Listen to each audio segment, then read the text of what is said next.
이 시간에 하나님의 말씀 보겠습니다.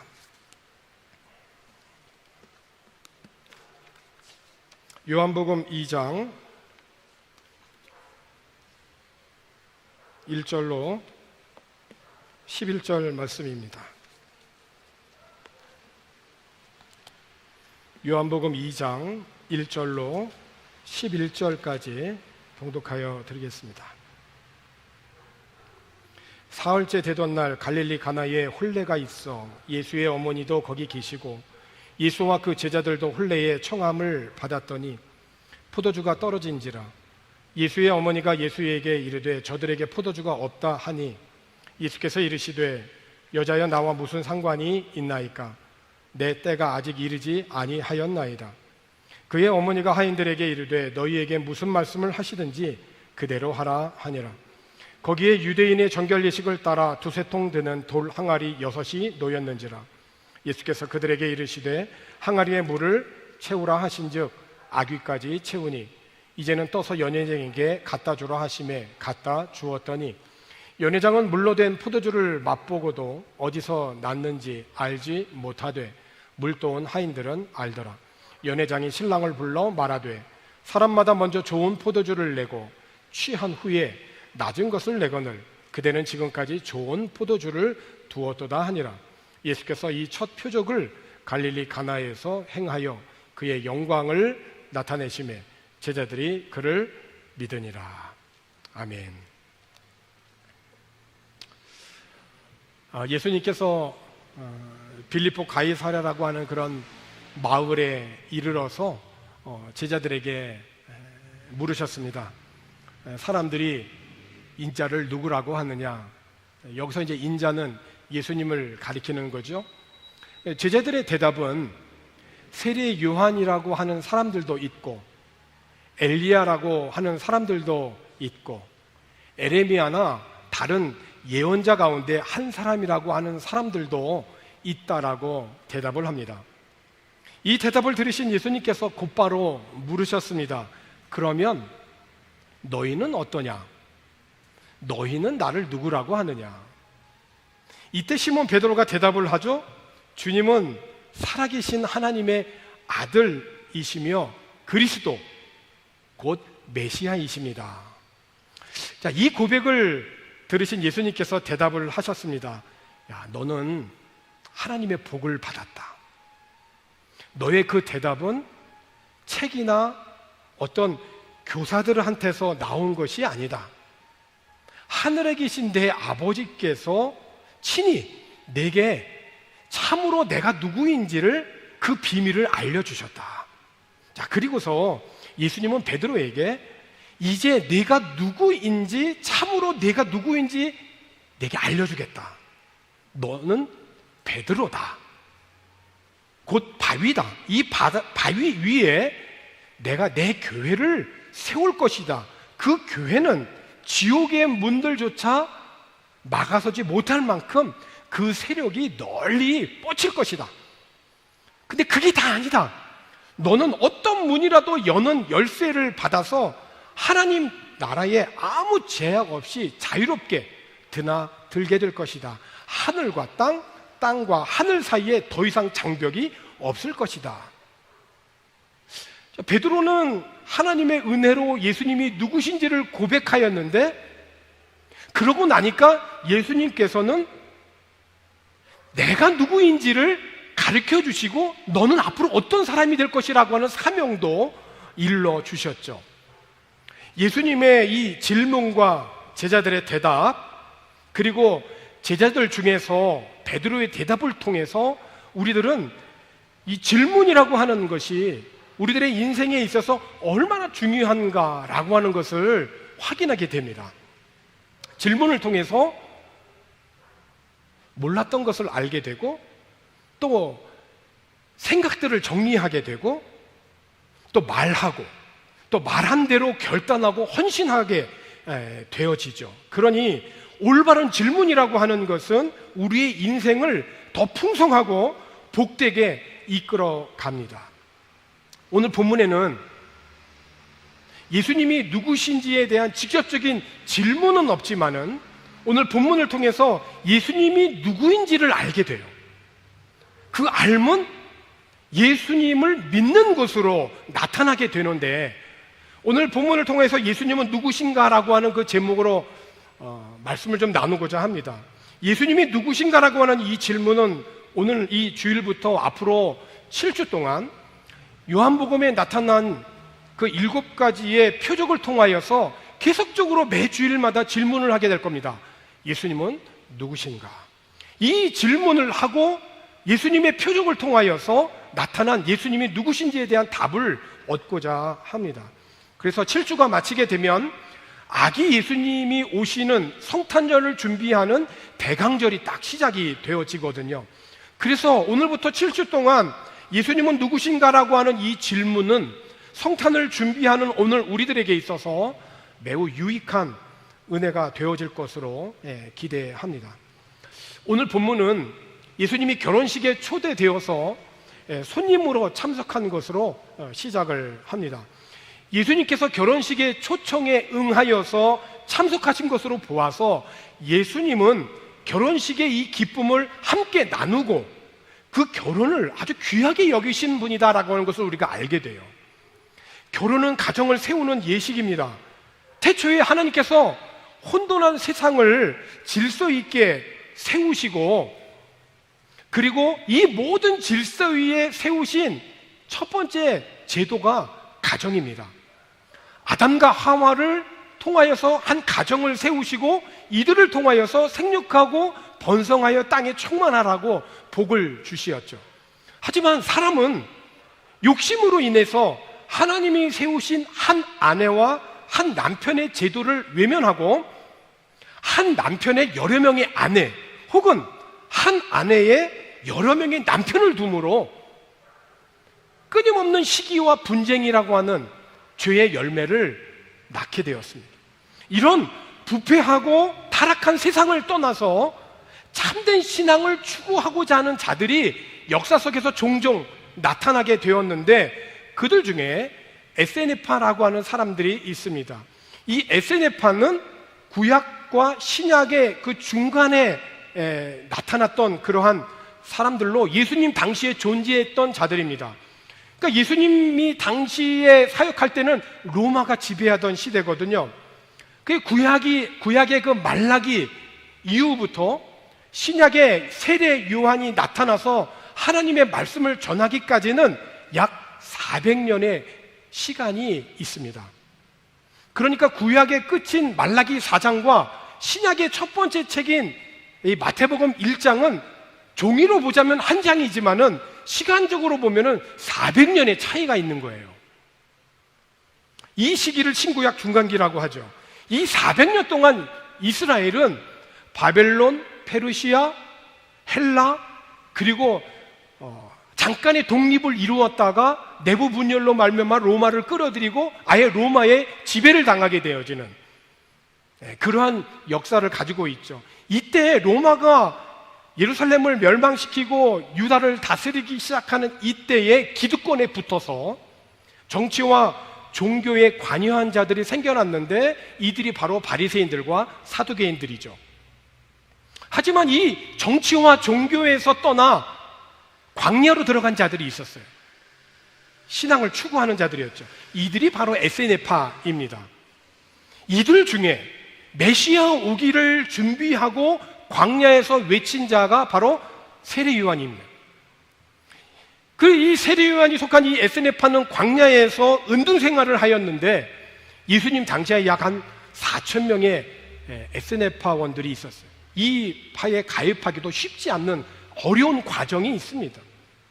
그래서 일반 백성들 가운데에 뜻있는 신앙인들은 이 에세네파, 광야에서 외치는 자의 소리에 대한 관심이 참 많았던 것입니다. 그래서 에세네파의 이 세례 요한이 요단강에서 세례를 베풀 때 많은 사람들이 이 세례를 받기 위해서 요단강으로 나온 거예요. 한편 일반 백성들의 인기에 아주 민감했던 종교인들, 바리새인들과 사두개인들은 이 세례의 장소까지 따라오게 되죠. 이들이 세례를 받고 싶어서 온 게 아니라 백성들이 지금 뭘 하나 그것에 민감한 자들이기 때문에 이렇게 세례의 장소까지 온 바리새인들과 사두개인들을 향하여서 세례 요한이 외친 말씀이 있습니다. 그것이 마태복음 3장 7절부터 12절에 있는 말씀이죠. 세례 요한은 이렇게 외쳤습니다. 요한이 많은 바리새인들과 사두개인들이 세례 베푸는 데 오는 것을 보고 이르되, 독사의 자식들아, 누가 너희를 가르쳐 임박한 진노를 피하라 하더냐. 그러므로 회개에 합당한 열매를 맺고 속으로 아브라함이 우리 조상이라고 생각하지 말라. 내가 너희에게 이르노니 하나님이 능히 이 돌들로도 아브라함의 자손이 되게 하시리라. 이미 도끼가 나무 뿌리에 놓였으니 좋은 열매를 맺지 아니하는 나무마다 찍혀 불에 던져지리라. 나는 너희로 회개하기 위하여 물로 세례를 베풀거니와 내 뒤에 오시는 이는 나보다 능력이 많으시니 나는 그의 신을 들기도 감당하지 못하겠노라.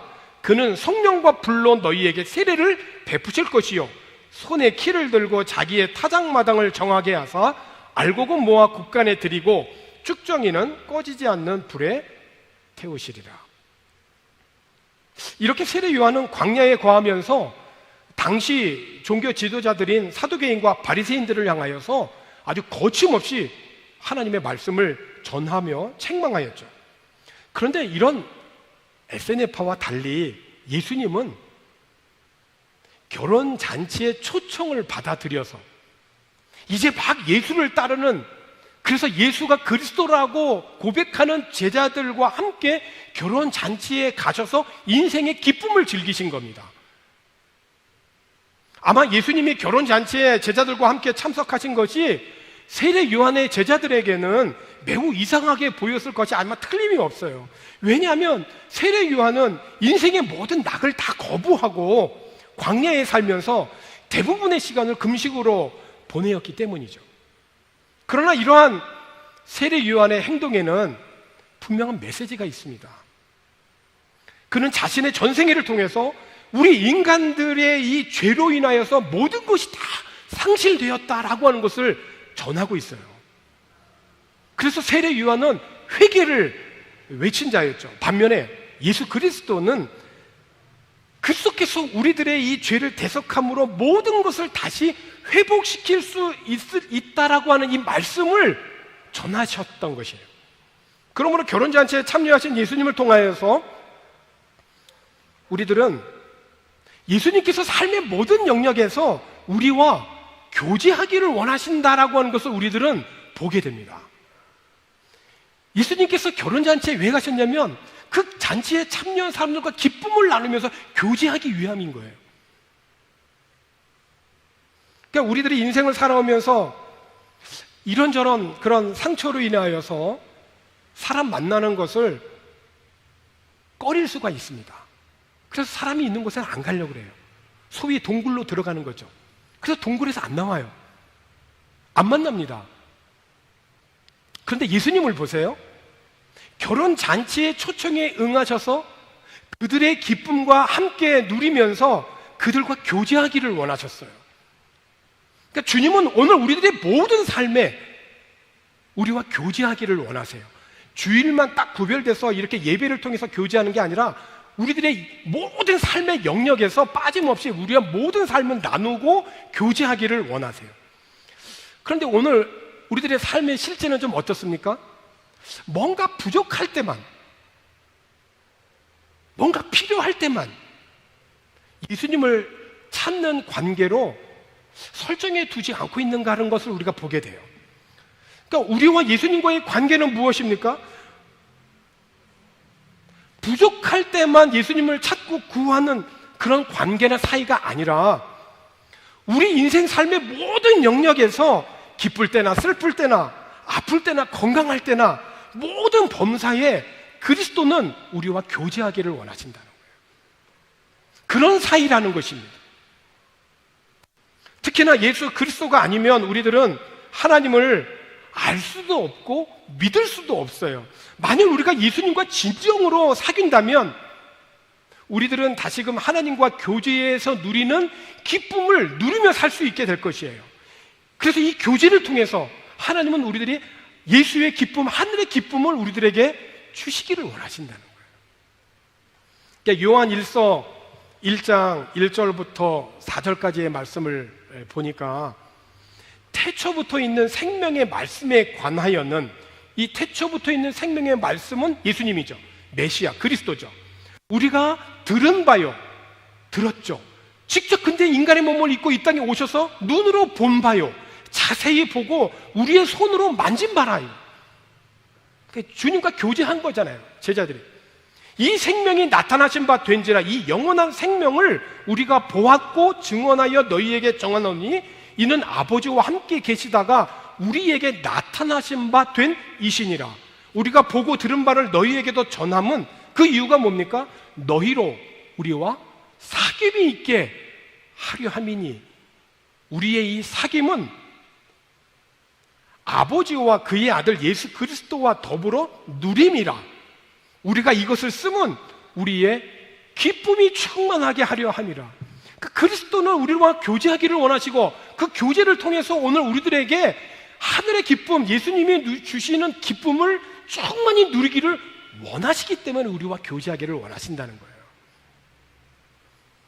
그렇습니다. 우리와 예수님과의 관계는 필요에 의해서만 맺어진 관계가 아니라 사랑으로 맺어진 관계예요. 그래서 예수님은 우리와 교제하기를 원하시고 주님의 영원한 기쁨을 나누어 주어서 오늘 우리들의 이 곤고한 이 세상 모든 삶에 있어서 예수로 인한 기쁨이, 영원한 생명이 충만하기를 우리 주님은 원하신다는 것입니다.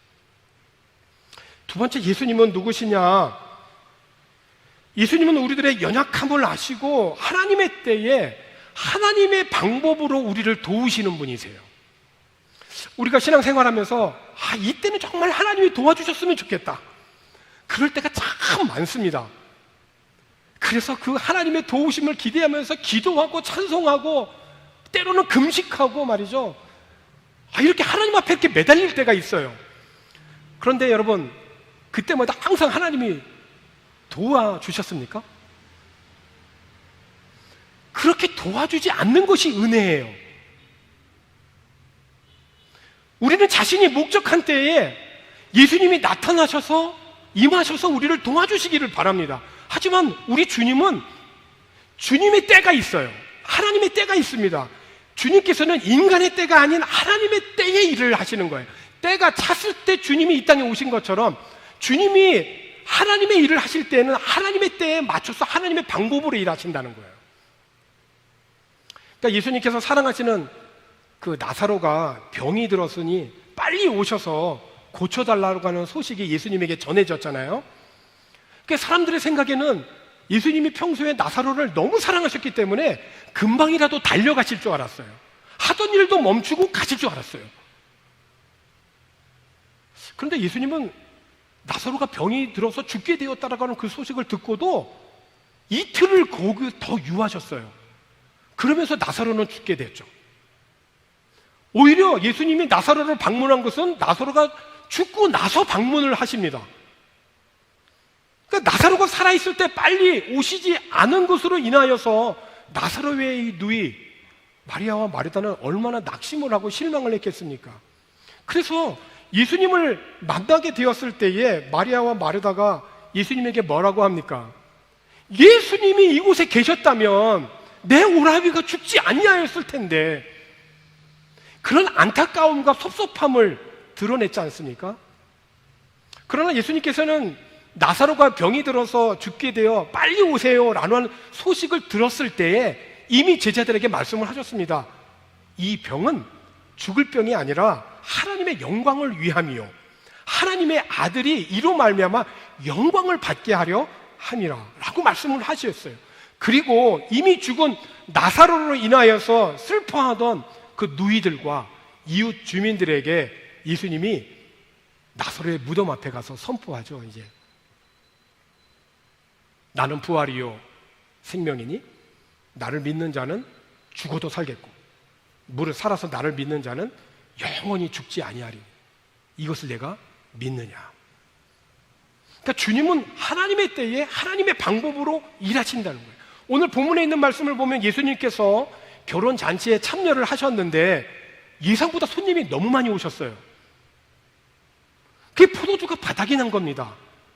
그 잔치의 흥을 돋굴 수 있는 가장 중요한 음료수가 바닥이 난 거예요.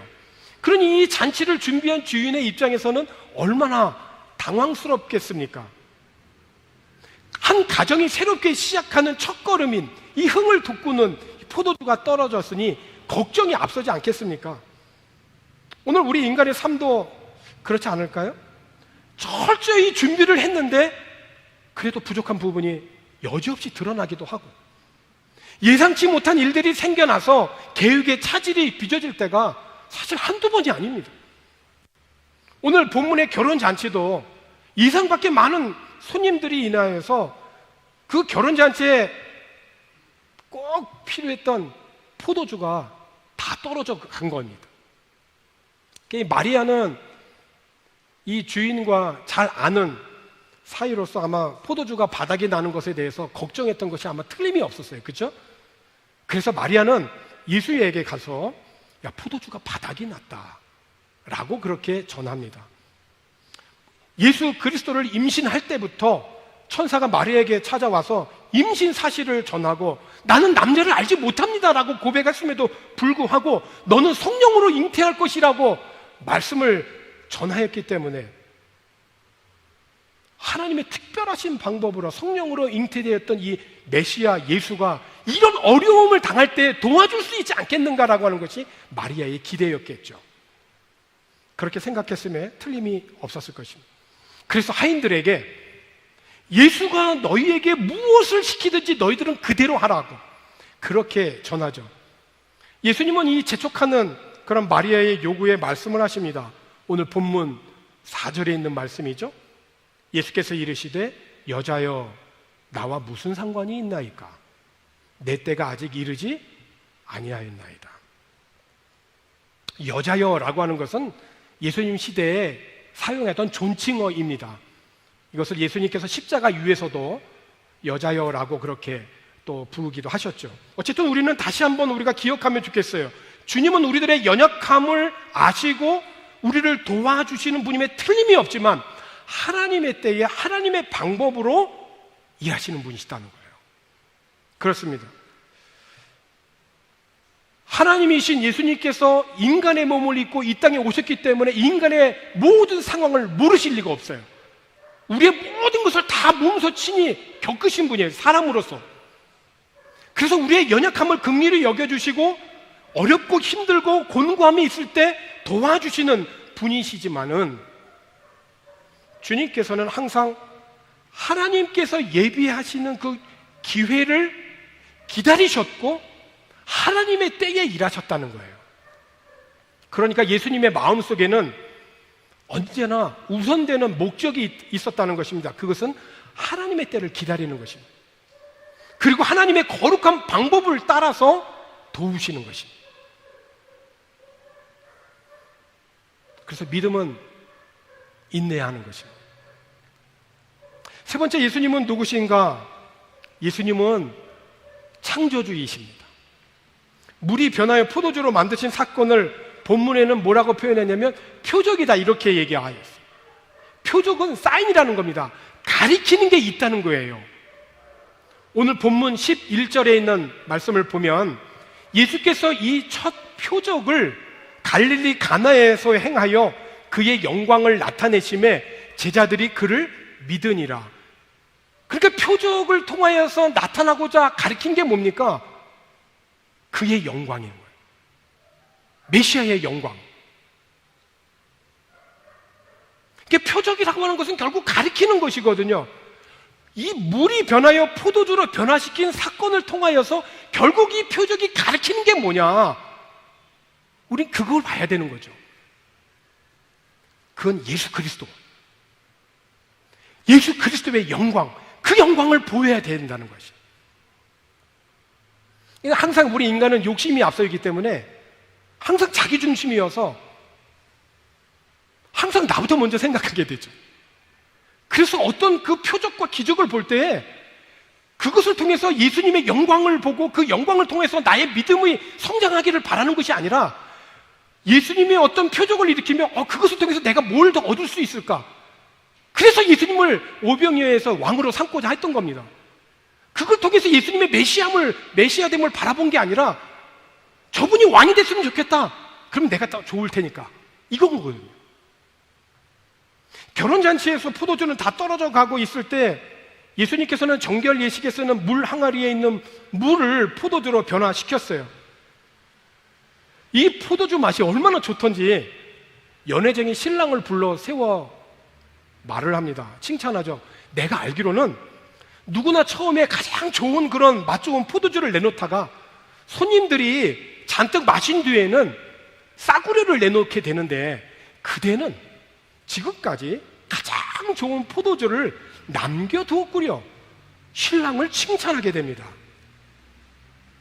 그러나 여러분, 이 잔치에서 신랑이 칭찬을 받았지만 사실 이 표적은 예수님을 향하고 있는 거예요.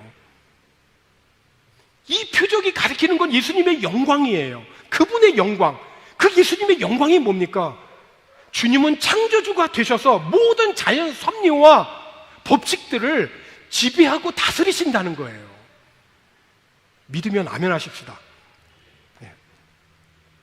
그러므로 물을 변하여 포도주로 바꾸는 이 모든 만물을 다스리시는 창조주 하나님이시기 때문에 타락하여서 죄로 말미암아 죽을 수밖에 없는 저와 여러분의 영혼도 우리 주님은 구원하셔서 새롭게 하시는 그런 창조주 하나님이시라는 것입니다.